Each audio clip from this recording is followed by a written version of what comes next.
Assalamualaikum warahmatullahi wabarakatuh. Hello students, welcome to the second session of the online tutorial. This week you are going to learn about things around the office, basic writing mechanics, and descriptive paragraphs.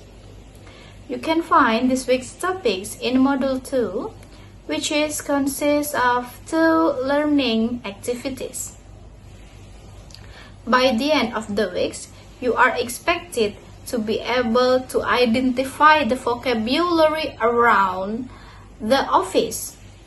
Write a simple descriptive paragraph in English and implement the basic writing mechanics. Please study the materials and enrichment links below. Afterwards, please participate in discussion forum 2. Thank you. See you in the third session. The last I say, wassalamualaikum warahmatullahi wabarakatuh.